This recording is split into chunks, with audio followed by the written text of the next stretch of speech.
दृश्यते अधुना? दृश्यते। आमामाम्। हाँ, परन्तु हाँ, भवतु। परन्तु पीडीएफ मध्ये अत्र किम् अस्ति, आम्। केवलं वाट्सएप मध्ये दृश्यते खलु, तत्र क्लिक् कुर्वन्तु। हाँ, तत्र संकीर्णतया दृश्यते, पूर्णरूपेण तत्र नागच्छति। हाँ, एवमस्ति। मम गृहे अधुना लैपटॉप वर्तते, किन्तु तत्र कैमरा नास्ति। अस्तु अस्तु अस्तु। अत एव एवमेव मया क्रियते। हाँ हाँ हाँ हाँ हाँ, जातं जातं, शोभनं। आमाम्। हाँ, शोभनम्। अब भवतु इदानीं भवतु। सम्यक् अस्ति, इदानीं सम्यक् अस्ति। आमामाम्। हाँ, भवतु।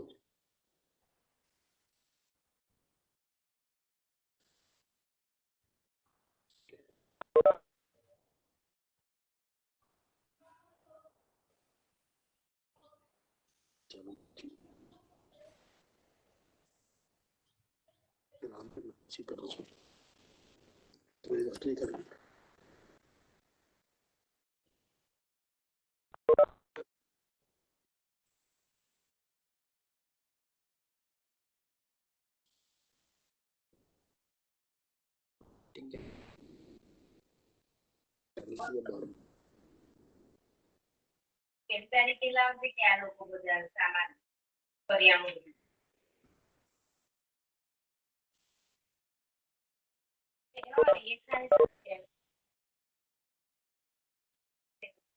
नमो नमः।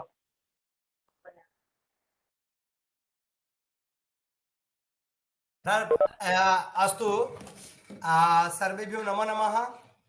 महत् प्रमोदस्य विषयो वर्तते अद्य ऑनलाइन शॉर्टटर्म कार्यक्रमस्य व्याख्यान कार्यक्रमस्य द्वितीयो दिवसे वर्तते।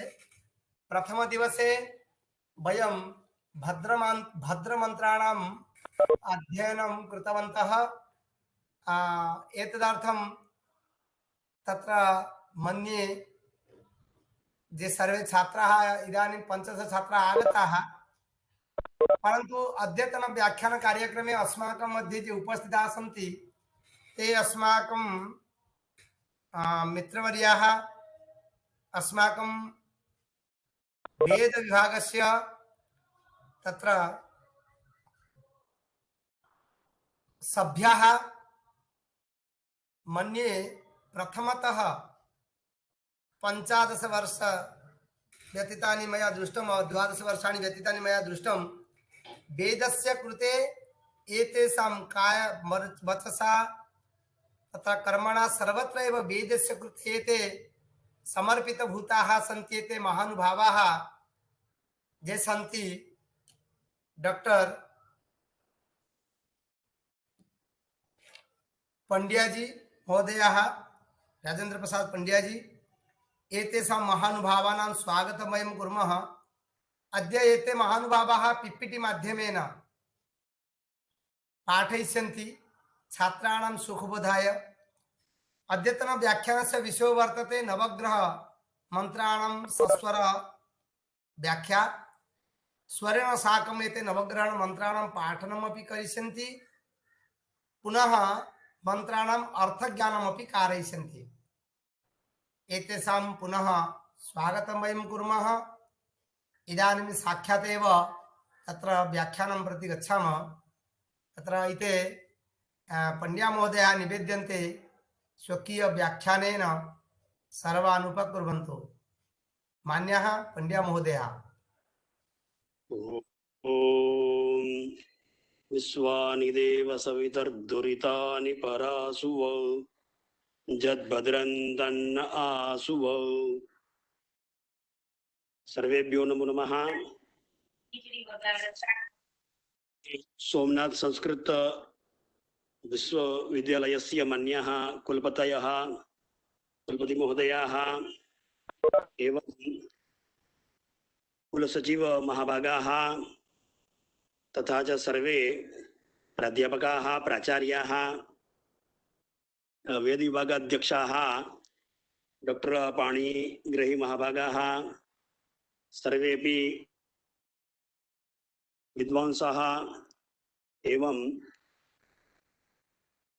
अस्मिन् मंत्राभ्यास कर्मकांडीय सस्वर सव्याख्या ऑनलाइन सर्टिफिकेट कोर्स मध्ये ये संलग्नाः संजाताः तादृशाः सर्वेपि छात्राः विद्वांसाः सर्वेपि सभ्याः कर्मकाण्ड ज्ञातारः कर्मकाण्ड शिक्षणे उत्सुकाः सर्वेपि विद्वांसाः। अद्य अहं श्री सोमनाथ संस्कृत यूनिवर्सिटी वेरावल गुजरात राज्य द्वारा आयोजित वैदिक नवग्रह मंत्राः सार्थाः सस्वराः अर्थात सस्वर सव्याख्या कर्मकांडीय मंत्राभ्यासः इत्यस्य अभ्यासस्य प्रारंभं करोमि। तर्हि सावधानतया सर्वैः श्रोतव्यं। मम पीपीटी माध्यमेन अध्ययनं भविष्यति। गुरुजी, हिंदी पंड्या में सर, जी व्याख्यानं संबोधनम् इत्यादिकं सर्वमेव संस्कृतेन भवतु, परन्तु व्याख्यानं तत्र यदा भवति तदा हिंदी भाषाया भवतु। अवश्यमेव किमर्थम् इत्युक्ते ते बोधुं न पारयन्ति, तेषां कृते सरलं भविष्यति। कदाचित् मध्ये मध्ये संस्कृतेन भवतु, चिन्ता मास्तु, परन्तु हिंदी भाषाया संस्कृतेन साकं भवतु। अस्तु। अब सभी को जो है प्रणाम करके हम अभी हमारा ये जो नवग्रहों का सस्वर सव्याख्या कर्मकांडीय अभ्यास का प्रारंभ कर रहे हैं। तो हम जानते हैं कि हमारे कर्मकांड में नवग्रह जो है वो मुख्य है। कोई भी ऐसा यज्ञ यागादि नहीं होता है जिसमें नवग्रहों का पूजन और नवग्रहों का होम वगैरह इत्यादि न होता हो। तो नवग्रहों की प्रार्थना हम करते हैं। ब्रह्मा मुरारिस त्रिपुरांतकारी भानु शशि भूविसुतो बुधश्च गुरुश्च शुक्र शनि राहु केतवः सर्वे ग्रहा शांतिकरा भवन्तु।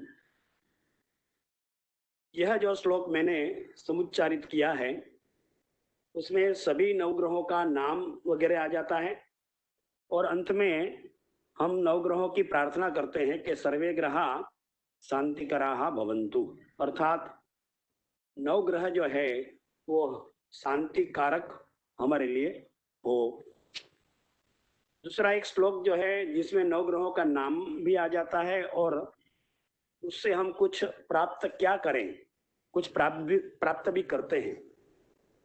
तो इसके लिए यह श्लोक जो है दूसरा हमने यहाँ रखा है। सूर्य शौर्य मथेन्दुरुच्च पदवीं सन्मंगलम मंगल सद्बुद्धिं च बुधो च गुरुश्च गुरुतां शुक्र सुखम शंसनि बाहु राहुर बाहुबलम करोतु विपुलम केतु कुलस्योन्नतिं नित्या प्रीतिकरा भवन्तु सत् सर्वे प्रसन्ना ग्रहाः। अर्थात सूर्य हमको शौर्य दे, चंद्र हमें उच्च पदवी दे, मंगल हमें हमारा मंगल करे, बुद्ध हमको सद्बुद्धि दे, गुरु हमको गुरुता दे, शुक्र सुखम दे और शनि हमारा कल्याण करे। शनि हमारा कल्याण करे। राहु बाहुबल हमको दे। केतु जो है वो कुल की हमारे कुल की उन्नति करे। इस तरह से सर्वे ग्रह जो है ग्रह हमारे ऊपर प्रसन्न हो, सभी ग्रहों की हम पूजा करें, सभी को हम नमस्कार करें, सभी ग्रह जो है हमको इस तरह से सारी चीजें हमको दे। ये जो है दूसरे श्लोक में हमने वंदना किया। अब जो है ग्रह क्या है, तो इस आधार पे पंड्या सर, आप समय को भी देख करके थोड़ा जी। अच्छी तरह से समझाना है, लेकिन जो इम्पोर्टेंट है उसको दिखा देना। बिल्कुल बिल्कुल बिल्कुल। एक घटिका का है ना समय, तो एक घंटिका में हम पूरा करेंगे। तो ग्रह शब्द की व्याख्या हम सबसे पहले देखते हैं। तो ग्रह ग्रहण अवधारणे, ग्रह शब्द से अर्थ अवधारणा। वो अवधारणा क्या है? तो ये जो है ग्रह शब्द की जो है, ग्रह के माने पकड़ना। जैसे हम शब्द हमने सुना है कि जो पकड़ता है उसको हम ग्रह कहते हैं। ये जो गजग्राह ऐसा कहते हैं। तो जिसको गज ने पकड़ा, मकर ने, गजेंद्र मोक्ष में जो है गजग्राह ऐसा बोलते हैं। तो मकर जो है गजेंद्र को पकड़ता है तो गजग्राह बोलते हैं। तो ग्रह ग्रह शब्द जो है उसकी व्याख्या यह है कि जो पकड़ता है उसको हम ग्रह कहते हैं। अब उसकी अवधारणा क्या है? तो गगन मंडल में हमारे ऋषि मुनियों ने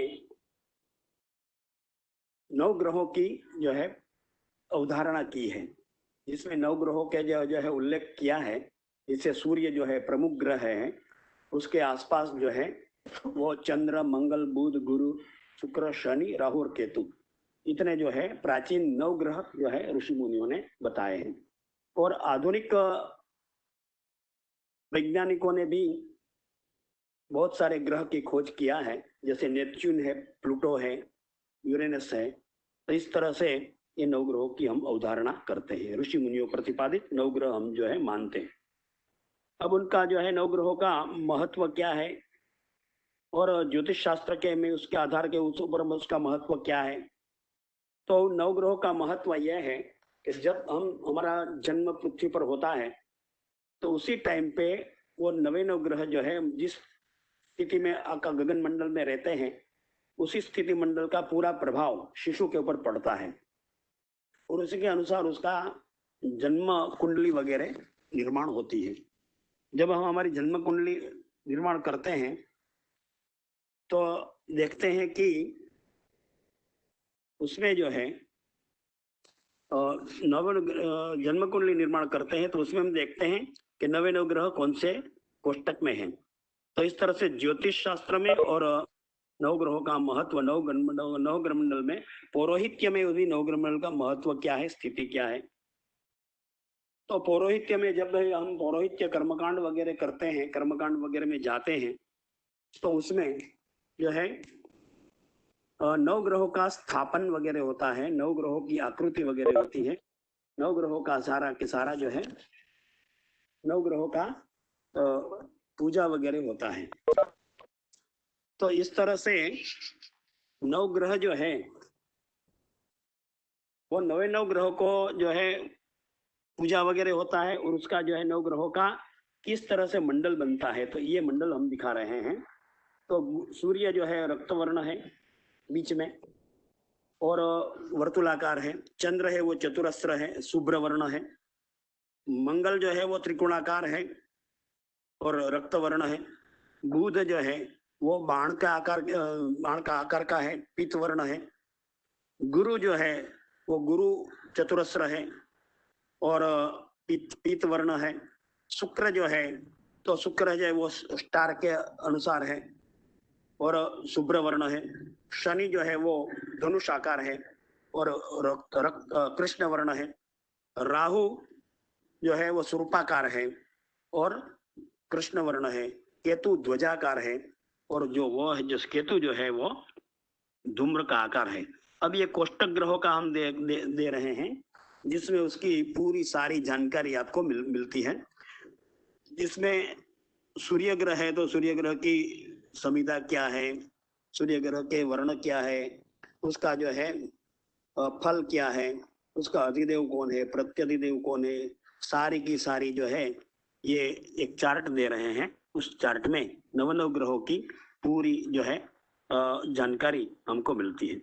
अब जो है 9 ग्रह की 2 प्रकार के 9 ग्रह हम यहाँ हमारे देखने को मिलते हैं। एक तो स्थूल रूप से हम देखते हैं, तो स्थूल रूप के जो है, और दूसरे यंत्र के रूप में हमें प्राप्त होते हैं। जैसे सूर्य यंत्र का यंत्र है, चंद्र का यंत्र है, मंगल का यंत्र है, बुध का यंत्र। तो इस तरह से उनका 9 का यंत्र भी इस तरह से बनता है। और स्थूल रूप से उनका जो हम देखें तो सूर्य जो है 7 अश्व जिसमें बंधे हुए हैं और रथ के ऊपर जो है आरूढ़ हुए हैं। इस तरह से हाथ में शंख चक्र गदा पद्म लेकर के वो सूर्य जो है स्थूल रूप का भी अवधारणा किया हुआ है। और स्थूल रूप में भी जो है ग्रहों की पूजा करते हैं और उसका यंत्र स्वरूप में भी पूजा करते हैं। अब सबसे आवाज नहीं पहले आता है, आवाज नहीं आता। आवाज नहीं आती है? हेलो, आ सुनाई देता है? रही है सर। आवाज तो आ रही है, आपका कोई प्रॉब्लम होगा। अरे महोदय, आप आ रही है। आवाज ठीक से आ रही है, लेकिन आपका कोई प्रॉब्लम होगा मोबाइल में। हमको तो स्पष्ट में आवाज आ रही है। अच्छा, तो चलें आगे। अब जो है सबसे पहले नवग्रह मंडल में सूर्य ग्रह जो है उसकी हम चर्चा करते हैं। तो सूर्य की उत्पत्ति कहाँ हुई है ये हम जानते हैं। सूर्य ग्रह का परिचय हम प्राप्त करते हैं। तो हम जानते हैं कि सूर्य जो है वो गगन मंडल का नहीं, लेकिन संपूर्ण ब्रह्मांड का वो एक तेजस्वी ग्रह हम जो है उस तेजस्वी ग्रहों में उनकी गिनती की जाती है। और तेजस्वी ग्रह जो है उस हिसाब से हम उसको मानते हैं, क्योंकि पूरे ब्रह्मांड में सूर्य ग्रह जो है वही जो है सारे के सारे वो स्वयं प्रकाशित है, और सारे जो ग्रह है वो पर प्रकाशित है। सूर्य ग्रह के प्रकाश से ही दूसरे ग्रह जो है प्रकाशित होते हैं। और हम जानते हैं कि सूर्य का महत्व क्या है, क्योंकि वो पूरे संपूर्ण ब्रह्मांड का दीपक कहा है। और हमारे संस्कृत आवाज नहीं आती। में तो सूर्य को आत्मा कहा है। वो हमारा आत्मा है, वही सूर्य है। सूर्य आत्मा जगतः तस्तु कश्च, संपूर्ण जगत का सूर्य जो है वो आत्मा है। अब सूर्य का हम परिचय किंचित प्राप्त करते हैं, तो कहते हैं कि सूर्य जो है वो उसकी उत्पत्ति कहाँ से हुई, और सूर्य ग्रह जो है वो कैसा है, और सूर्य ग्रह जो है क्या करता है। तो सबसे पहले बताया है कि कलिंग देशोद्भव, काश्यपस गोत्र, रक्त वर्ण, वर्तुलाकार। कलिंग देश में सूर्य का परिचय जो है कलिंग देश में उसकी उत्पत्ति हुई है। उसका गोत्र जो है काश्यप गोत्र है। उसका वर्ण जो है वो रक्त वर्ण है। अब सूर्य ग्रह के पुत्र परिवार और आकृति हमने बता दी, गोत्र वगैरह बता दिया। तो पुत्र परिवार में सूर्य की जो है छाया और संध्या दो पत्नी बताई है। और उसके पुत्र परिवार में अगर हम देखा जाए तो पुत्र जो इंद्र को भी सूर्यपुत्र बताते हैं, कर्ण को भी सूर्यपुत्र बताते हैं, जयंत को भी सूर्यपुत्र बताते हैं। इस तरह से सूर्य ग्रह का जो है परिचय पूरा परिवार का है। आकृति उसकी वर्तुलाकार है, वर्ण जो है उसका रक्त है, गोत्र वगैरह हमने बता दिया। अब उसका हम सस्वर ये मंत्र पूरा समुच्चारित करते हैं। ये हमने मंत्र जो स्क्रीन के ऊपर सस्वर रखा है, उसका स्वर जो है मैं हम बताते हैं।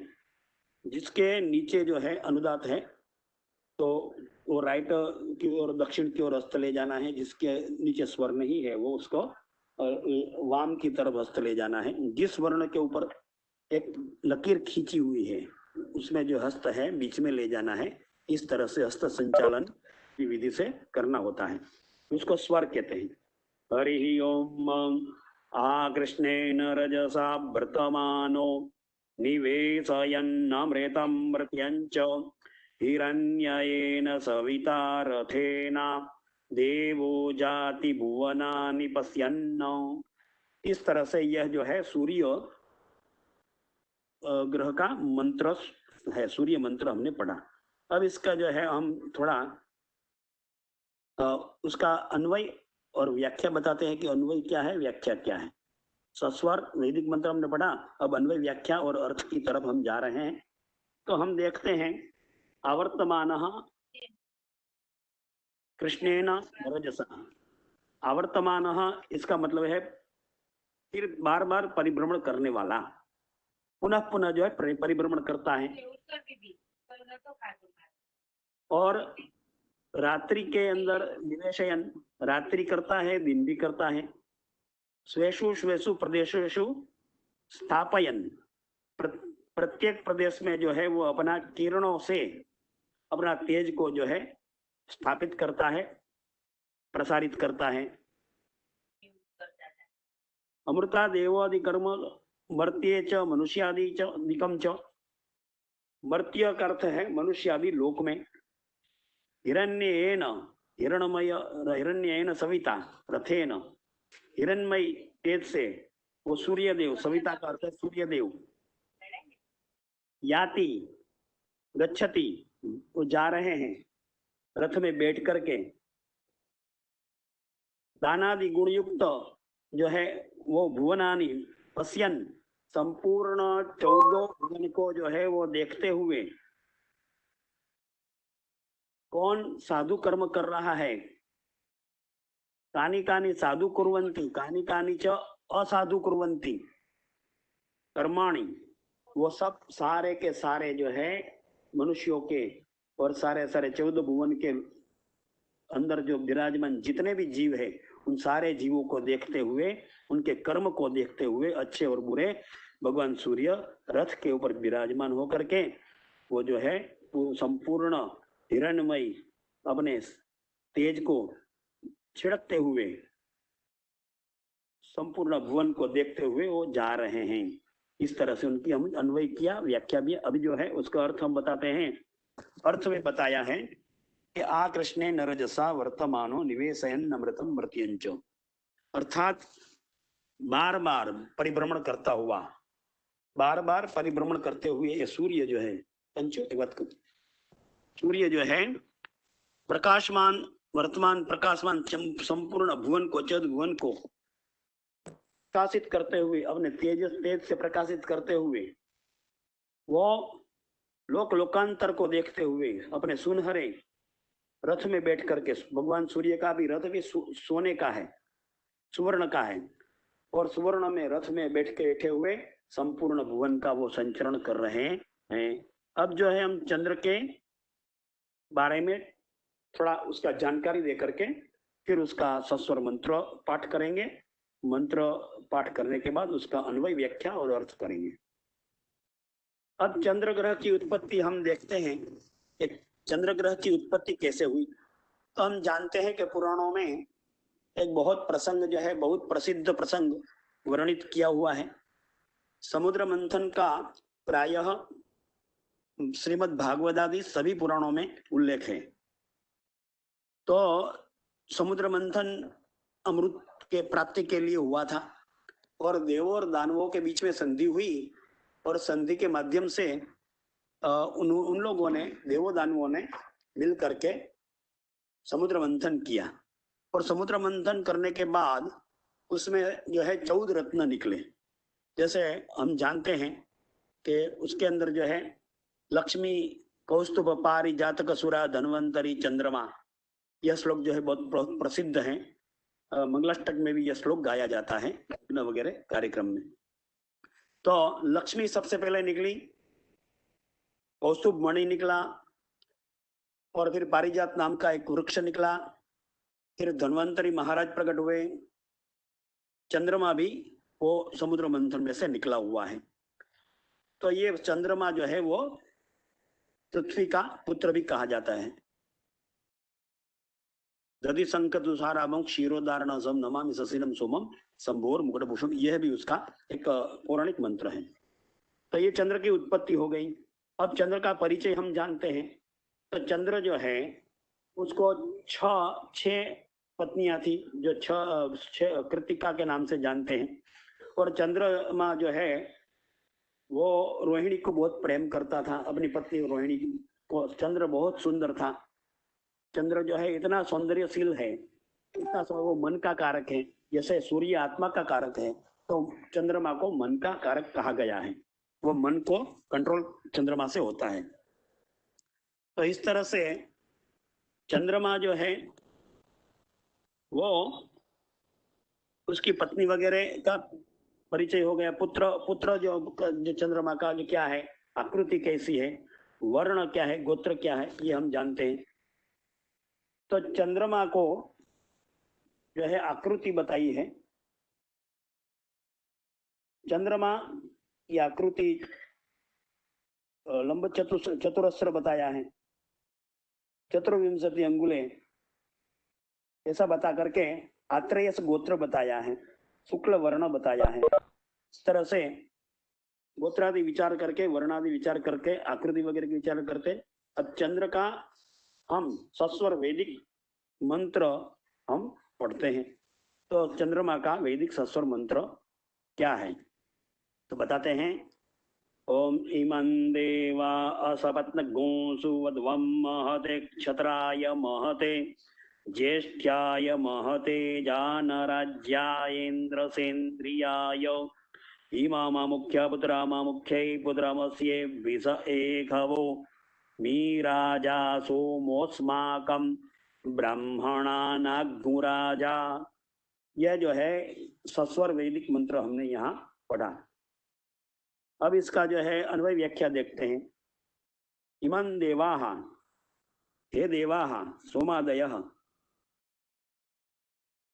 तो हम जानते हैं कि भगवान राम जी का जो वंश है वो चंद्र वंश है, और भगवान श्री कृष्ण का जो वंश है वो सूर्य वंश है। तो दशरथस्य पुत्रम कौसल्यायाः पुत्रम कौसलेयै विषय प्रजाये तिष्ठन्ताम् इमं रामम असपत्नं शत्रुरहितं कृत्वा महते क्षत्राय महते ज्येष्ठाय महते राज्यायेन्द्रसेन्द्रियाय यूयम सुवध्वम प्रेरयध्वम, हमको अच्छी प्रेरणा दे। हमें कौशला एष रामो वो युष्माकम राजा अस्माकम ब्राह्मणा नाम तो सोमो राजा। हम जानते हैं कि राम राज्य की भी बात इस मंत्र में की है। और ब्राह्मणों का राजा कौन है? तो ब्राह्मणों का राजा जो है संपूर्ण पृथ्वी का राजा राम है, लेकिन ब्राह्मणों का राजा सोम है, ऐसा इस मंत्र में बताया है। अब इसके थोड़े अर्थ में हम जाएंगे। राजा लोगों का ऊपर अभिषेक करते हुए, अभिषिंचन करते हुए अध्वर्यु या तो पुरोहित यह मंत्र का उच्चारण करता है, और वो देवों से प्रार्थना करता है अध्वर्यु कि जिस तरह से कौशल्या का पुत्र राम प्रजा वत्सल था, क्षत्र धर्म का पालन करने वाला था, और सार्वभौमत्व का वो भगवान राम जो है वो साम्राज्य का राजा था। राम जी को जो है अजात शत्रु कहते हैं, जिसका कोई शत्रु नहीं था। तो इस तरह से शत्रु रहित बनकर जैसे सभी लोगों को प्रेरित करते हैं, ऐसे भगवान राम का जो है इंद्र वगैरह विपुल बल दे और दिग्विजय के लिए प्रेरित करें। और जो है संप्रति अभी जो है सभी देशवासियों के ऊपर संप्रति अभिषिक्त राजा कौन? तो के राम जैसा राजा, वो तुम्हारा राजा है, यथार्थ तुम्हारा राजा है। जो राम जैसा राजा है वही जिसके अंदर संपूर्ण गुण है, वही जो है मर्यादा पुरुषोत्तम जिसको हम कहते हैं। राम राज्य तो हम जो है बहुत प्रसिद्ध है। राम राज्य कैसा था? तो जहां पर चोरी डकैती नहीं होती थी, जहां पर जो है गृह में ताले नहीं लगते थे, कभी जो है उस हिंसा वगैरह किसी की नहीं होती थी। तो इस तरह से सभी वासियों का राम राजा है। यथार्थ रूप से ऐसा अभिषिक्त राजा ये राम है, परंतु हम लोगों का अध्वर्यु कह रहा है कि हम लोगों का ब्राह्मणों का जो राजा है वो कौन है? तो को सोम है, चंद्र है। चंद्र जो है वो हमारा ब्राह्मणों का राजा है। अधुना अब जो है तीसरे मंत्र में हम प्रवेश करते हैं, जिसको हम मंगल ग्रह कहते हैं। तो मंगल ग्रह की उत्पत्ति बता रहे हैं कि मंगल ग्रह की उत्पत्ति कहाँ से हुई? तो भूमि से हुई। धरणी गर्भ संभूतम। हाँ, पृथ्वी जो है उसकी माता है मंगल की। और मंगल ग्रह जो है तो उसका परिचय हम दे रहे हैं कि मंगल ग्रह का परिचय क्या है, उसका पुत्रादि वगैरह कौन है। तो प्रायः मंगल का जो है वो कोई स्कंद कहते हैं, कोई कार्तिक को भी मंगल कहते हैं, कोई गणेश जी को भी मंगल कहते हैं। लेकिन मंगल ग्रह जो है वो आकृति के साथ त्रिकोणाकार है, जिसका जो है ट्रायंगल हम जिसको कहते हैं, त्रिकोणाकार है। और आकृति त्रिकोण, वर्ण जो है उसका रक्त वर्ण, गोत्र जो है उसका मंगल का बता रहे हैं। अवंती देशोद्भव, मंगल जो है अवंती देश में से उत्पन्न हुए हैं। और भारद्वाज गोत्र, रक्त वर्ण, इस तरह से उसका उत्पत्ति, आकृति और वर्ण बताया, गोत्र बताए भारद्वाज गोत्र। अब जो है मंगल ग्रह का सस्वर वैदिक मंत्र हम यहाँ पढ़ रहे हैं, और वैदिक मंत्र पढ़ करके उनका अन्वय व्याख्या अर्थ करते हैं।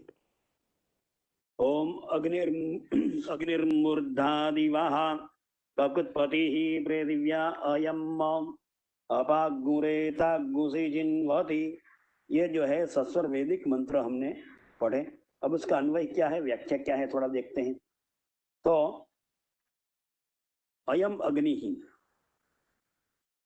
ये जो अग्नि है कैसा अग्नि, किम भूत अग्नि, तरी मूर्धा द्युलोकस्य शिरः समान। वो अग्नि जो है वो मूर्धा द्युलोक का सिर समान है। शरीरस्योपरि वर्तते यथा अयम अग्नि रहनि तेस्व तेजसा आदित्य प्रविष्टत्वात् आदित्य रूप द्युलोकस्योपरि वर्तते। वह अग्नि जो है वो आदित्य लोक में प्रविष्ट होता है। द्युलोक में भी जो है वो सर्व मूर्धन्य स्थान में अग्नि जो है वो रहता है।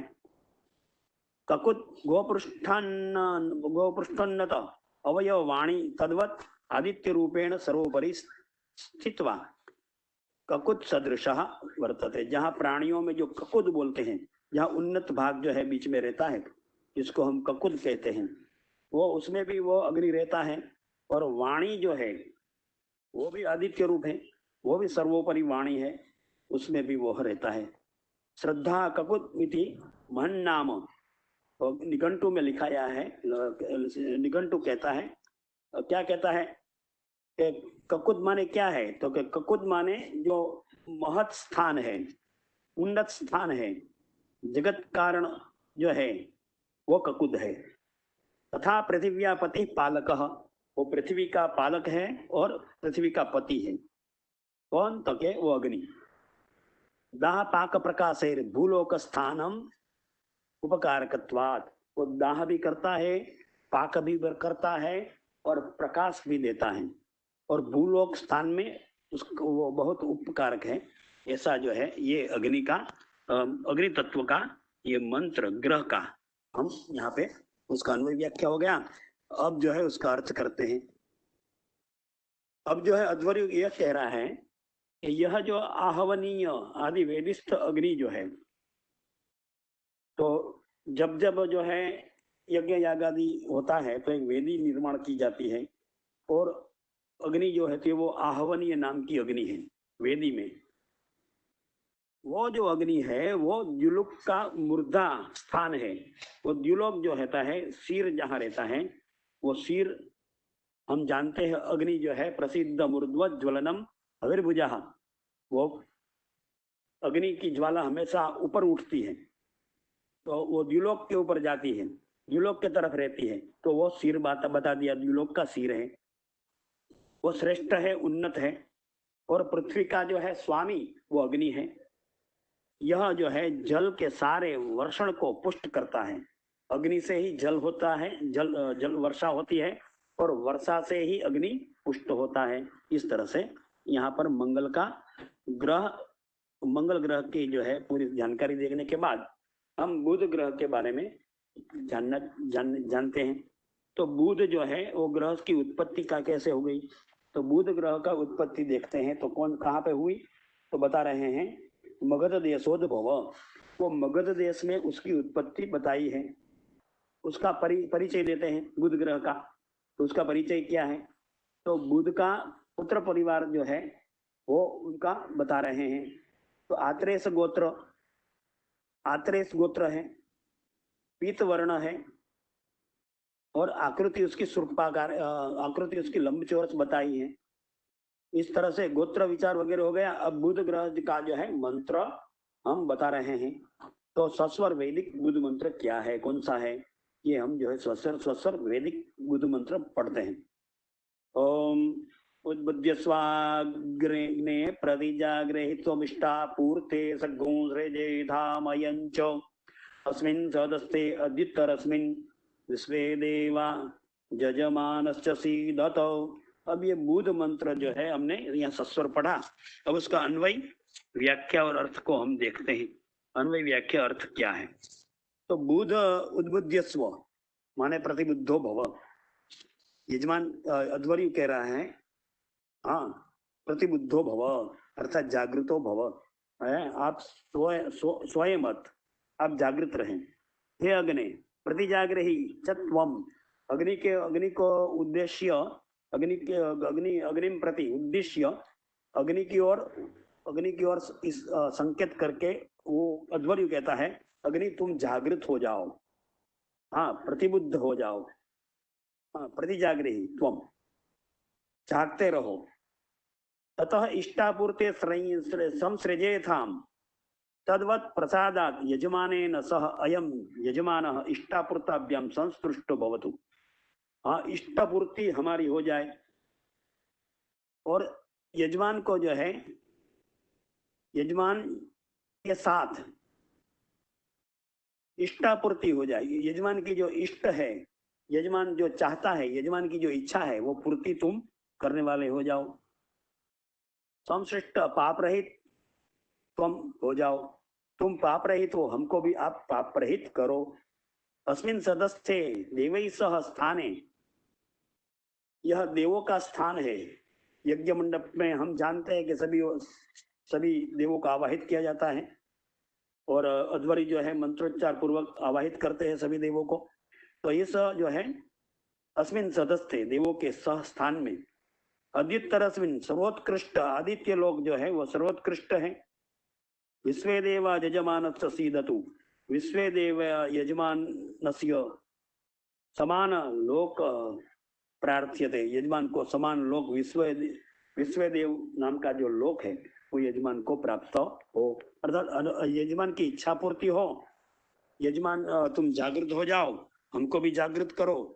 इष्टापूर्ति के लिए यजमान का इष्टापूर्ति तुम करो और यजमान का कल्याण करो और यजमान को अच्छे लोक में प्रतिष्ठित करो। यह जो है सारी याचना कामना यहाँ पर की गई है। अब जो है उसका अर्थ हम करते हैं बुध का। तो बुध का अर्थ करते हैं, बुध का अर्थ करते हैं, हे अग्नि तुम प्रज्वलित हो। अर्थात जब भी यज्ञ यागादि होता है तो उसमें अग्नि को प्रज्वलित रखना पड़ता है। रात को भी अग्नि को जो है वो एक बार अग्नि का आह्वान हो गया, मान लो कि 5 दिन साध्य को यज्ञ है, 5 दिन साध्य विष्णु याग चल रहा है, 3 दिन साध्य महारुद्र चल रहा है, तो उसमें अग्नि जो है रात को भी प्रज्वलित जो है रखनी पड़ती है, ऐसा विधान है। बीच में अग्नि का मुख एक बार हो गया, अग्नि को प्रतिष्ठापित कर दिया, तो वह अग्नि रात दिन जितने यज्ञ चलेगा उतने दिन अग्नि को प्रज्वलित रखना है, रात को भी अग्नि को प्रज्वलित रखना है, अग्नि का विसर्जन नहीं होना चाहिए। इसीलिए यध्वरी यहाँ कह रहा है कि तुम प्रज्वलित हो जाओ, प्रबुद्ध हो जाओ, जागृत रहो, रात को भी जागृत रहो और दिन में भी जागृत रहो और हमको भी जागृत रखो। हाँ, और जागृत बनाए रखो यजमान को भी, अध्वर्यु को भी, सभी सदस्यों को भी। अर्थात यजमान सदा जागृत होकर के यजन करता रहे। यजमान का इष्ट जो है, यज्ञ का फल जो है, वो यज्ञ का फल यजमान को मिले।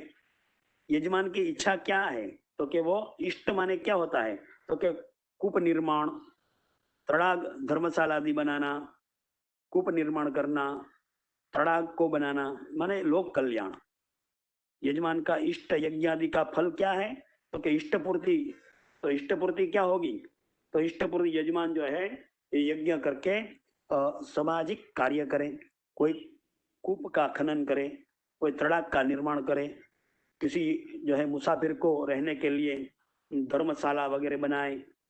तो इस तरह से हे विश्वदेव, हाँ आप ये कार्य में संगत हो जाओ। और द्युलोक के ऊपर जो स्थान है उस स्थान में हम उस स्थान की हम प्राप्ति करें और हम उस स्थान को प्राप्त करने के लिए योग्य बने और निष्पाप बन जाए।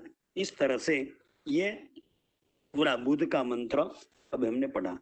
अब आगे जो है बृहस्पति का मंत्र हम पढ़ते हैं।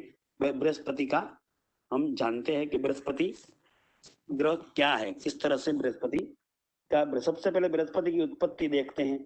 तो बृहस्पति की उत्पत्ति देखते हैं तो कहते हैं कि सिंधु देशोद्भव, हाँ लंब दीर्घ चतुरस्रे, और उसका बृहस्पति का आकार पीत वर्ण है और लंब चतुरस्र है। सिंधु देशोद्भव, बृहस्पति का उत्पत्ति सिंधु देश में हुआ है। उसका गोत्र क्या है? तो गोत्र बताते हैं, कहते हैं कि गोत्र उसका परिचय देते हैं। तो हम जानते हैं कि बृहस्पति जो है वो देवों के गुरु है। देवानां च ऋषीणां च गुरुं कांचन सन्निभम बुद्धिभूतम त्रिलोकेशम तन्नमामि बृहस्पति। तो देवों के गुरु बृहस्पति हैं, गुरु है, देवों के गुरु। तो देवों के गुरु बृहस्पति है, तो उसका परिचय हमने दे दिया।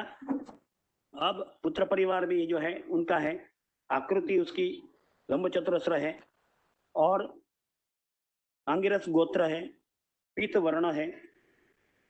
और इस तरह से गोत्र विचार करके गुरु ग्रह जो है वो सस्वर वैदिक मंत्र गुरु का क्या है, ये वैदिक मंत्र हम पढ़ते हैं। इसके बाद हम गुरु का वैदिक मंत्र पढ़ने के बाद उसका अन्वय, व्याख्या और अर्थ करेंगे मंत्र का।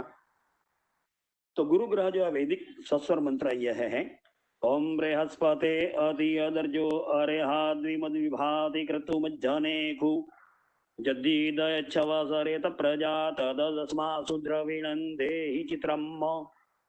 अब जो है गुरु का वैदिक सस्वर मंत्र पढ़ने के बाद उसका अन्वय व्याख्या करते हैं। ऋतात सत्यात, हे ऋत प्रजात, हे ब्रह्मण, ब्रह्मण सकाशात प्रजातम प्रकृष्टम जातम जन्म यस्य ऋत प्रजातः। ऋत प्रजातः का अर्थ यह हुआ जिसका जन्म बृहस्पति से हुआ है, और प्रकृष्ट बहुत उन्नत जिसका जन्म हुआ है उसको कहते हैं ऋत प्रजातः। हाँ, हे बृहस्पति बृहताम वेदानाम पते पालक। बृहस्पति का अर्थ क्या बताया कि जो है बड़े बड़े जितने भी 4 चतुर्वेद है उसका आप जो है पति है और पालन करता है। चित्रम नानाविधम यद द्रविणम अस्मासु यजमानेसु देहि। हाँ, कई प्रकार का धन हमको या तो हमारे यजमान को आप दें। हे बृहस्पति, आप हमको और हमारे यजमान को, नाना प्रकार का अर्थ है कई प्रकार के। जैसे हम 10 विध लक्ष्मी कहते हैं, तो वो 10 विध लक्ष्मी हमको भी मिले, नाना प्रकार की लक्ष्मी हमें भी प्राप्त हो, और हमारे यजमान को भी नाना प्रकार की लक्ष्मी आप दो। अर्य स्वामी वैश्य यद धनम अर्हति। अब जो है अर्य माने स्वामी, क्या? तो कि वैश्य, वैश्य धन की जो है पूजा करता है। जैसे यद धनम जनेषु लोकेषु विभाति, जैसे कोई वैश्य होता है, कोई बनिया होता है, जैसे धन की पूजा करता है और धन का संरक्षण करता है, इस तरह से हम भी धन का रक्षण करें, हमें भी धन की पूजा करें। और जो जिस धन इस लोक में बहुत ही जो है सुशोभित है, विभाति, हाँ शोभते, तादृशम धनम अस्मभ्यम त्वम देहि। वो शोभित धन, सुशोभित धन है बृहस्पति आप हमको दो। फिर आगे कहते हैं कीदृशम धनम धीमत कांतियुक्तम धनम क्रतुमत येन यज्ञाः क्रियन्ते तादृशम धनम अस्मभ्यम त्वम हे बृहस्पति देहि देहि। जिस धन से हम अच्छी तरह से यज्ञ कर सके, और जिस तरह से हम यज्ञ याग आदि समीचीन रीत से अच्छी तरह से कर सके, ऐसा धन आप हमको दो। यत् सवसा बलेन दीदयत दापयति प्रापयति। बलपूर्वक वो आप हमको धन दो। इस तरह से यहाँ पर जो है याचना धन की गई है। किससे? तो बृहस्पति से।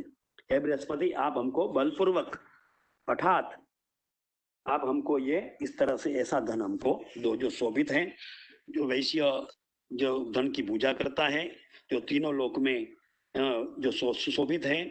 और ऐसे लोग हम, ऐसा धन हमको क्यों चाहिए? तो क्या कांति के लिए चाहिए, और ऐसा धन जो है हमको यज्ञ याग आदि करने के लिए चाहिए, और यज्ञ याग आदि हमारा पूर्ण हो, उसका फल हमको अच्छी तरह से मिले। इस तरह से आप है बृहस्पति हमको बलपूर्वक आप धन प्रापयतु दापयतु इति, अर्थात दो। हे बृहस्पति, जिस रमणीय रत्न आदि के लिए वैश्य या स्वामी अत्यंत स्पुरा करता है। हाँ, वैश्य की हम जानते हैं कि वैश्य जो है धन की बहुत स्पृहा करता है, इच्छा करता है, क्योंकि आपण में बैठा है, बाजार में बैठा है और अपनी दुकान खोल के बैठा है, तो वो सबसे पहले जो अगरबत्ती करता है, दिया करता है, तो वो चाहता है कि आज हमको लक्ष्मी अच्छी तरह मिले, अच्छे ग्राहक हमारे पास आए और हमको बहुत धन मिले। आज जो है जिसको हम जो है मुनाफा कहते हैं, आज हमको मुनाफा बहुत हो, तो ऐसे जो स्पृहा करता है और उसका धन का यजन करता है, वो ऐसा जो है धन हमको प्राप्त हो, अत्यंत धन बलयुक्त जो है धन हमको मिले, और बलयुक्त दीपित धन, सत्य से जो सत्योत्पन्न धन, अर्थात अच्छे राह से मिले हमको, सत्य के राह से धन अर्जित हम कर सके। ऐसा नाना प्रकार के विचित्र धन से आप हमको जो है धारित करो, हाँ हमको दो। इस तरह से यहाँ जो है गुरु के पास हमने धन की याचना की है। अब जो है शुक्र का हम यहाँ परिचय प्राप्त करते हैं। तो शुक्र का जो है सबसे पहले उत्पत्ति देखते हैं, शुक्र की उत्पत्ति कहाँ से हुई। तो शुक्र की उत्पत्ति में कहते हैं भोजकट देशोद्भव। तो शुक्र की उत्पत्ति जो है भोजकट नाम के देश में हुई है। अब शुक्र ग्रह का परिचय देखते हैं, शुक्र ग्रह का पुत्र परिवार। तो शुक्र जो है, जैसे देवगुरु बृहस्पति को हमने देवों के गुरु कहा, इस तरह से ये शुक्र जो है, शुक्र ग्रह जो है वो दानवों के गुरु हैं। तो जितने भी दानव हैं और जितनी भी मायावी विद्या, तंत्र मंत्र, या जितनी भी जो है हम पुराणों में वर्णित जितनी भी जो है ये सी विद्या जो हम जानते हैं, जो ये वर्णन मिलता है, तो वो सारे के सारे विद्या के जानकार और उसके गुरु राक्षसों के कौन है? असुरों के। क्योंकि राक्षसों के और असुरों के मायावी विद्या के गुरु ये शुक्र है।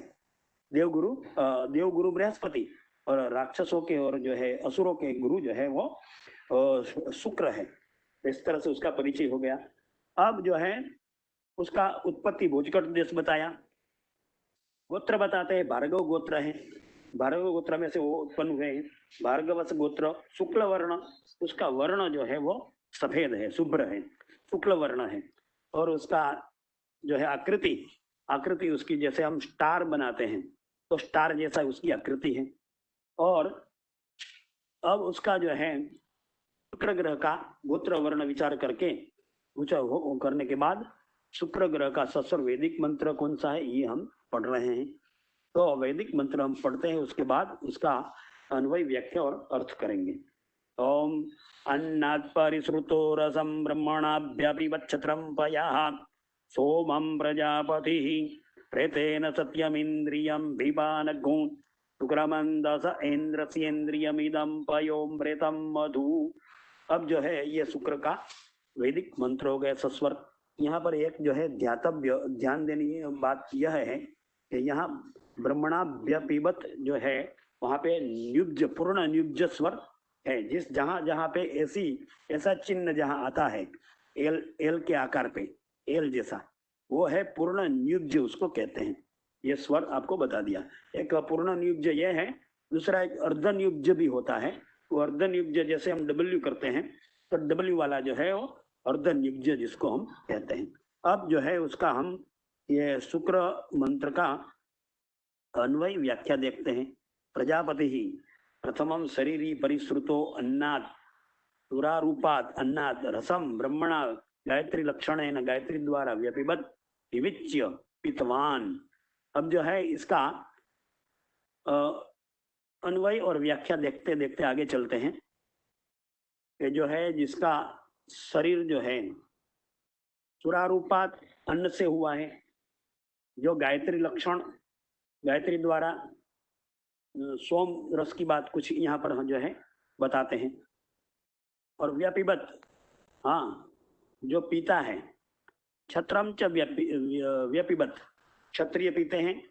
वशीचकार क्षत्रियस्य पानम वशीकरणम। किमर्थम, क्यों क्षत्रिय लोग सोमरस पीते हैं, सुरा वगैरह पीते हैं? तो के जो है लोगों को वशीकरण करने के लिए वो सोम का पान करते हैं। पयः सोमम च व्यपिबत, हाँ सोमरस पीते हैं।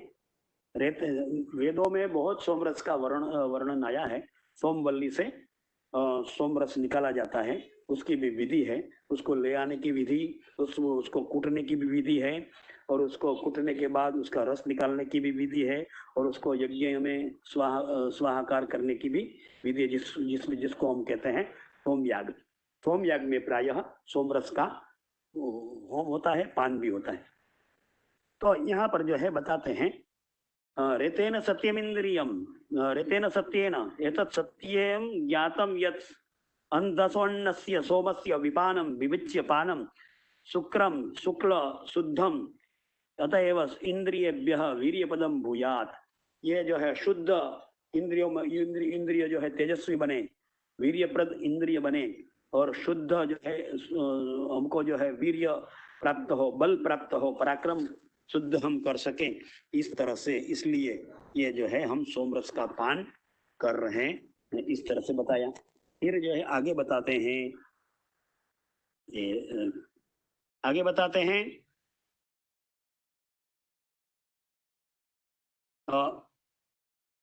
वीर्यवत अमृत अमृत मजरामरत्व प्रदम मधु मधुरम च भवतु। ऐसा इंद्रिय जो है वो हमारी मधु हो और मधुरता हमें प्राप्त हो। तो इस तरह से यहाँ शुक्र का बताते हैं संपूर्ण अन्वय हो गया, व्याख्या। अभी जो है इसका अर्थ हम देखते हैं। प्रजापति ने सूरा सोम से मिश्रण में से गायत्री के द्वारा विवेक करके शुद्ध सोमरस को ही पिया था। अब प्रजापति की बात चल रही है, तो प्रजापति ने क्या किया? तो प्रजापति ने सोम के साथ सूरा मिश्रण कर दिया गायत्री मंत्र से, और विवेकता से उन्होंने शुद्ध सोमरस को पिया। प्रजापति ने, उसने क्षत्रियों को सोवश में कर लिया। प्रजापति ने जो है क्यों भाई सोमरस पान किया? तो बताते हैं, प्रजापति ने सोमरस पान इसलिए किया क्योंकि वो क्षत्रियों को वश करना चाहते थे। तो इससे क्या हुआ? तो इससे सत्य से सत्य निकला। जो शुद्ध करके पिया गया सोमरस है, वो सोमरस इंद्रियों को बलशाली बनाता है और हमको जो है प्रशस्त मार्ग, हमारी इंद्रियां शुद्ध करता है। अब जो है शनि ग्रह को हम ले लेते हैं, क्योंकि अभी थोड़ा समय बाकी है, तो जल्दी थोड़ा शनि, राहु और केतु 3 ग्रह है, तो थोड़ा जल्दी कर रहे हैं। शनि ग्रह की उत्पत्ति हम बता रहे हैं। तो शनि ग्रह जो है, इसकी उत्पत्ति बता रहे हैं। सौराष्ट्र देशोद्भव, तो गुजरात से उत्पन्न हुए हैं। सौराष्ट्र देश समझो, गुजरात को ही मानते हैं। सौराष्ट्र, गुजरात में ही सौराष्ट्र है, तो शनि का स्थान वो हमारा गुजरात है, सौराष्ट्र है। सौराष्ट्र देशोद्भव, काश्यप गोत्र, उसका काश्यप गोत्र है। कृष्ण वर्ण बताते हैं, और उसका वर्ण है वो कृष्ण है, काला है, और जो है उसकी आकृति धनुषाकार है, धनुष जैसे होता है उसकी आकृति है। तो उसका ये परिचय हो गए, उत्पत्ति हो गई। अब जो है उसका परिवार, तो शनि जो है वो, तो शनि का जो है पुत्र परिवार भी है। आकृति उसकी धनुषाकार बता दिया, गोत्र वगैरह बता दिया, आकृति बता दी, वर्ण बता दिया। अब शुक्र ग्रह का जो है शास्त्र वैदिक मंत्र बता करके उसका अन्वय व्याख्या अर्थ हम बताएंगे। ओम सन्नो देवी रविष्टय आपो भवन्तु पीतये संजोरवि स्रवन्तु नः। अब इसके जो है अन्वय व्याख्या करते हैं। स्वरूपा अस्माकं देवी देव्यः अभिष्टये अभिषेकाय अभिप्रायवा आपः भवन्तु। हाँ, जल की बात है, जल हमारा कैसा हो, तो ये जो है हमारा अभिष्ट हो, अभिषेक के लिए भी अभिष्ट हो, और पीने के लिए भी जल हमारा अभिष्ट हो। तयो समनाय रोगाणाम पृथक्करणाय भयानाम वा अभिस्रवन्तु नमः अस्माकम। हम नमस्कार करते हैं शनि को, जो रोग की शांति करे। जल को भी प्रणाम करते हैं, जल के देवता को भी प्रणाम करते हैं। तो वो शनि से सब भयभीत होते हैं, तो ये शनि मंत्र जो है वो रोग का शमन करे। इस तरह से हमको रोग से अलग करे, पृथक करे, और हमारा रोग रूपी जो भय है वो भय का नाश करे। इस तरह से बताते हैं। अभिष्ट सिद्धि और पीने के लिए निमित्त द्योतमान जल हमारे लिए सुखद हो जाए, इस तरह से शनि से प्रार्थना करते हैं।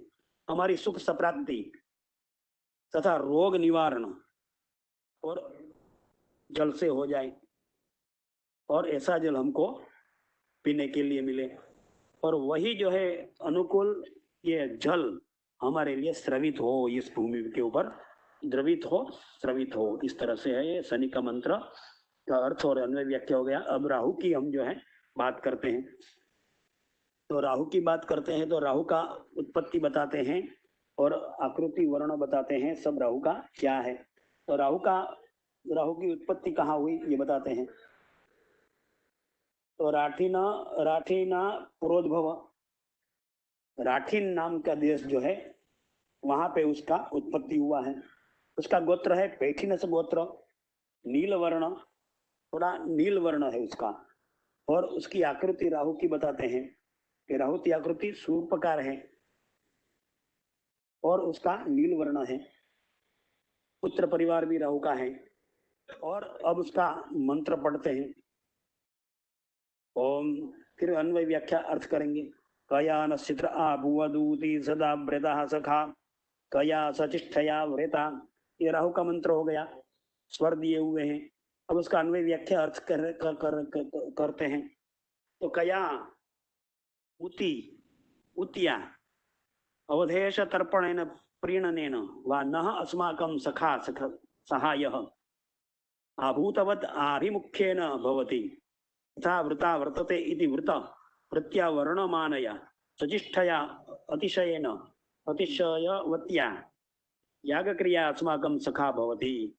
हाँ, आप यज्ञ यागादि क्रिया में अभिमुख्य हो जाए, हमारे सखा हो जाए, हमारे सहयोगी हो जाए, और हम आपकी प्रसन्नता के लिए, आपका तर्पण के लिए, आपका पूजा के लिए हम आपका यज्ञ यागादि में आपका जो है सहयोग हमको मिले, आप हमारे मित्र हो, इस तरह से यहाँ कामना की गई है। सचीति कर्म नाम, सची माने क्या, तो कि वो कर्म, कौन सा कर्म, तो यज्ञ यागादि कर्म। कीदृशः इंद्र, इंद्र से ये जो है ये ग्रह को हम इंद्र तुल्य बताते हैं। चित्र विचित्र पूज्यो वा सदा वृदः सदा वर्धितः सदा वृदः वर्धमानः सखा भूयात्। तो हम राहु को जो है सदा वर्धमान कहते हैं, क्योंकि वो जैसा सदा वर्धमान राहु हमारे लिए हमारा मित्र बने, इस तरह से हम यहाँ प्रार्थना किया है। अब जो है उसका हिंदी में अर्थ बताते हैं। विचित्र सदा वर्धमानशील इंद्र की स्तुति हम करते हैं राहु के माध्यम से, तदा इंद्र के माध्यम से हे के द्वारा आवृत होकर, स्तुति द्वारा आप आवृत होकर अविश्वादी क्रिया हाँ द्वारा हमारे मित्र आप बन जाओ, और यज्ञ यागादि में इंद्र तुल्य हमारे मित्र बन करके हमारे सहयोगी बने, हमारी पूजा को ग्रहण करें, और हमारा जो है आप नित्य वर्धनशील हैं, तो हमारे रोग शत्रु ये सब जो है सारी चीजों का आप जो है नाश करें। वृद्धि हुआ रोग और वृद्धि हुए शत्रु वो सारे आप जो है खत्म करें, राहु से ये प्रार्थना की। अब अंतिम ग्रह जो है वो केतु है। तो ये केतु जो है, केतु की उत्पत्ति और केतु का जो है परिचय हम प्राप्त करते हैं। तो बता रहे हैं केतु जो है वो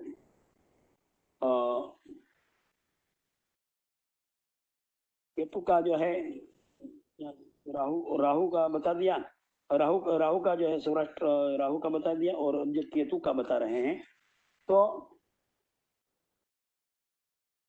उसका ध्वजाकार बताया है। दक्षिणाभिमुख केतु वायव्य दिशा है, ध्वजाकार है, और उसका उत्पत्ति बताइए अवंतिर देशोद्भव अंतर्वेदी समुद्भव, अंतर्वेदी समुद्भव बताते हैं।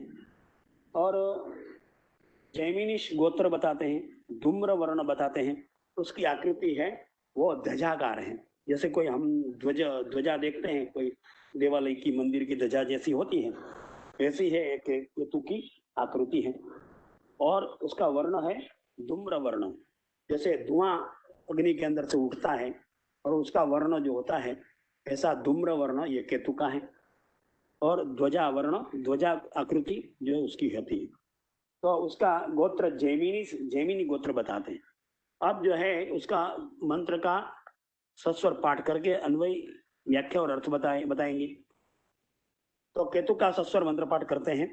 ओम केतुम कृणवन्न केतवे पेशो मर्जा अपेशसे समुखत बीरजा यथाह। ये केतु का सस्वर मंत्र पाठ हुआ। अब जो है उनका अन्वय व्याख्या अर्थ बताते हैं, अन्वय और व्याख्या करते हैं। समुखत बीरजा यथाह, हे अग्नि। हाँ, अग्नि से संबोधन अग्नि का करते हैं।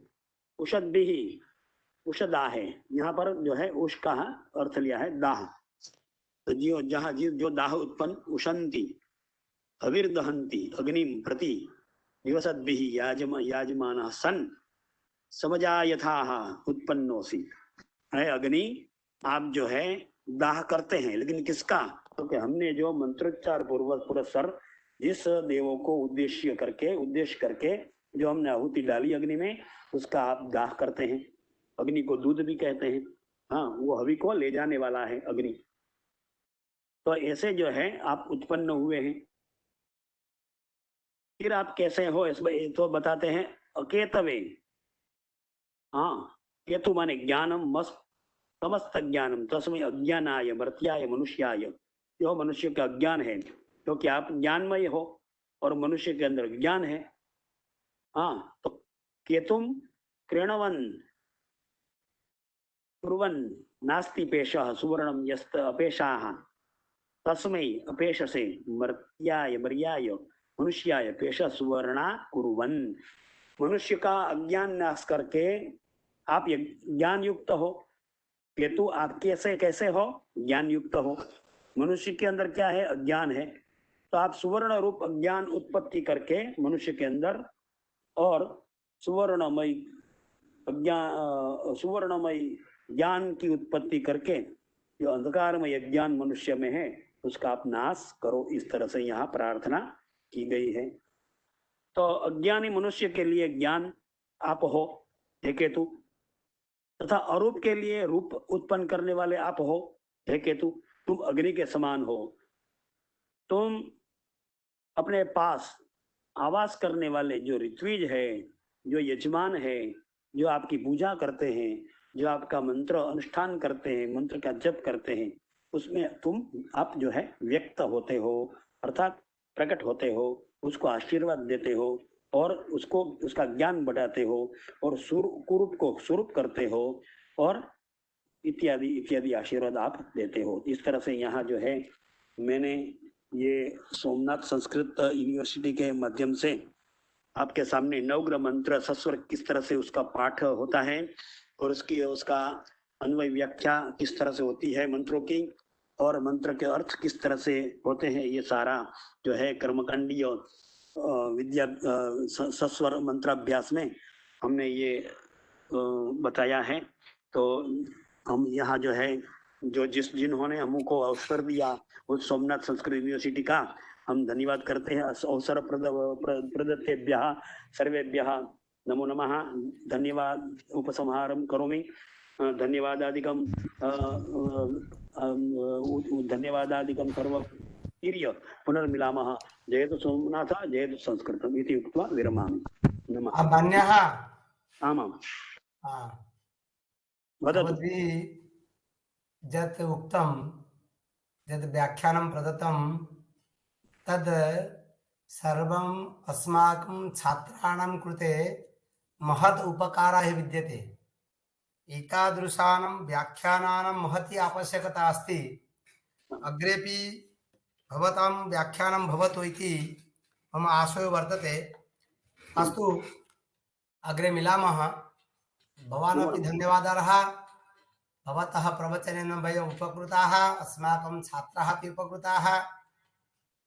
एतदर्थं तत्र विश्वविद्यालयपक्षतः मत्पक्षतश्च साधुवादान् वितनोमि।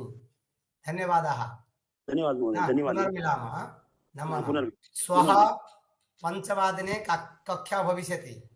सर्वेषां छात्राणां कृते सूचना वर्तते, श्वः 5 वादने कक्षा भविष्यति। आगामी कल 5 बजे कक्षा चलेगी, सबको जुड़ना है। 5 बजे एग्जैक्ट 5 बजे सबको कल आ जाना है कक्षा में। आज 20-21 तक आए थे, 5-6 आप अनुपस्थित थे छात्र। तो सभी छात्रों को अनुरोध है कि सब जो जिसको समय है जोड़े। कोई कार्य क्षेत्र में है तो बात अलग है, लेकिन सब जोड़े क्लास में। हाँ, ओके। अच्छा, यदि किसी को किसी प्रकार के प्रश्न भी है तो पूछ सकते हैं। अभी किसी को प्रश्न है इसमें, कोई जिज्ञासा है, कुछ जानना चाहते हैं तो हमारे गुरुजी है राजेंद्र गुरुजी आपके समस्या का समाधान करेंगे। है कोई किसी को प्रश्न? गुरुजी, मैं स्नेहल बोल रही हूँ। हाँ मैडम बताइए। हाँ, फर्स्ट ऑफ ऑल धन्यवादाः गुरुजी, उत्तमम। मुझे क्वेश्चन है कि जो वैदिक श्लोका जो है, मंत्र है, उसमें जो चिन्ह है, जो अंडरस्कोर है और मात्रा है, उसका मीनिंग क्या है? अगर वो हम हमारे जो फ्यूचर में जो क्लास होगा, उसमें अगर हम कुछ उसका एक्सप्लेनेशन मैडम हमको मिलता है एक तो एक बहुत। एक मिनट मैडम। हाँ। जो चिन्ह होता है उसको हम उदात्त अनुदात्त स्वरित के रूप में मानते हैं, अच्छा। और इसी का प्रयोग कहाँ होता है और कैसे होता है, हाँ। इसके लिए स्वतंत्र एक कक्षा लेना पड़ेगा। और इसके लिए मैं बोल भी दिया हूँ, ये हाँ, आपको एक कक्षा में समझाएंगे, है ना। बिल्कुल। एक एक एक अध्यापक ने, एक प्राध्यापक ने आपको इसके बारे में पूरा कक्षा लेंगे, इसलिए आप इसके बारे में सोचे मत। इसको आप इस हस्त स्वर कहते हैं, स्वर इसलिए हमने लिखा है ना सस्वर व्याख्या। यस। हस्त स्वर इसको कहते हैं। इसमें हाँ। उदात्त अनुदात्त स्वरित का 3 चिन्ह होता है। जो उदात्त होता है ऊपर जाता है तो कंठ यदि ऊपर होता है तो उदात्त कहते हैं, कंठ नीचे हाँ। दब के बैठता है और हस्त स्वर भी नीचे चल जाता है तो हम अनुदात्त कहते हैं। बीच में हाँ, रहते हैं तो स्वरित कहते हैं। इसी प्रकार है बिल्कुल। स्वर का ये प्राधान्य है, क्योंकि हमारा स्वर भी उच्चारण की दृष्टि से उत्तम होना चाहिए। मिथ्या इसमें स्वर भंग हो जाते हैं तो मंत्र का अर्थ भी गलत हो जाता है। बिल्कुल। इसलिए कहते हैं कि हस्त भ्रष्टो स्वर भ्रष्टो न वेदम फलम स्नुते। हस्त भ्रष्ट और स्वर भ्रष्ट होने से फल ठीक से नहीं मिलता है, इसलिए स्वर को भी जानना चाहिए। इसके लिए हम एक क्लास स्वतंत्र रूप में लेंगे। और मैडम एक बिल्कुल। ये है कि हम उनका एडमिशन ले लिए, मतलब हाँ। मैडम हमारे श्वेता मैडम थे ना, हाँ, हाँ, श्वेता मैडम का एडमिशन कर लिए और उन हाँ, फॉर्म फिलअप आज भर देंगे। लेकिन उनको हम बिल्कुल। व्हाट्सएप ग्रुप में ऐड करना है तो नहीं कर पा रहे, मतलब उनका जो मोबाइल नंबर है ये हाँ, हमको ऐड कर दे, ठीक है। हमारा नंबर में लेकर के हमारे व्हाट्सएप पे हमारा आ जाएंगे तो हम उनको फिर कर लेंगे। मेरा बिल्कुल, नंबर बिल्कुल। मेरा नंबर उनको दे दीजिए, मेरा हाँ, 82 नंबर है, उनको दे दीजिए और मेरे को ये व्हाट्सएप में ऐड करके मेरा हाँ। फिर कुछ कर दे, मैं उनको ऐड कर दूंगा। क्योंकि उनका जी, नंबर ज़रूर, लाइक ज़रूर। हम तो मेरे को दिखाई नहीं पड़ रहा है, व्हाट्सएप में दिखाई नहीं या पड़ रहा। Hello, I am there. मैं श्वेता बोल रही हूँ। मैंने हाँ मैडम। ज्वाइन कर एक्चुअली स्नेहल ने मुझे फॉरवर्ड करा था आपका लिंक। ये हाँ, अभी ये लेकिन आपको हम व्हाट्सएप ग्रुप में भेजेंगे ना तो आप ग्रुप में जो मैटर भी भेजते हैं आप पढ़ पाएंगे, इसलिए आपको ग्रुप में ऐड करना है। तो इसलिए आप जी मेरा व्हाट्सएप में ज्वाइन करती हो हूँ। जाए, फिर मैं ग्रुप में आपको ऐड करूंगा। चला, जी मेरा मैं व्हाट्सएप नंबर आप मैडम दे देंगे, आपको स्नेहल हाँ मैडम हाँ दे बिल्कुल, देंगे। हाँ, बिल्कुल, जी बिल्कुल सर। आप कोई धन्यवाद। भी या समस्या है तो मैडम बता सकते हैं, है ना। अच्छा, जी, सबको बिल्कुल। बधाई। आज बहुत बहुत धन्यवाद है हमारे राजेंद्र गुरु जी को, और अच्छी तरह से समझा दिए। आज नवग्रह मंत्रों का था, और कल हमारे जो विषय है नवग्रह के अधिदेवता के बारे में चर्चा होंगे, और 5 बजे कल व्याख्यान होंगे। इसके बाद फिर हम हमारा 1 तारीख के बाद फिर बंद रहेगा, फिर शुरू होगा गुरुवार को। गुरुवार मतलब हमारा शुरू होगा 6 तारीख को, 6, 7, 8। कल एक ही व्याख्यान है। 6 तारीख को सर दिखा दो। हम उसको सूचना दे देंगे। 6 तारीख को हम बाहर होंगे तो शायद एक दिन नहीं, हम ऑनलाइन तो कर सकते हैं ना, हो सकता है। ऑनलाइन कराएंगे तो क्लास नहीं बंद करेंगे। हम 3 दिन क्लास बंद करें, भले हम छुट्टी पर रहे, कुछ भी है, संडे, लेकिन नेशनल हॉलीडे है तो बंद करेंगे, नहीं बाकी तो हम नहीं करेंगे, है ना। कहीं भी हो तो हम क्लास कराएंगे, है ना। ओके, ठीक है। जय सोमनाथ। सबको सबको नमस्कार। कार्य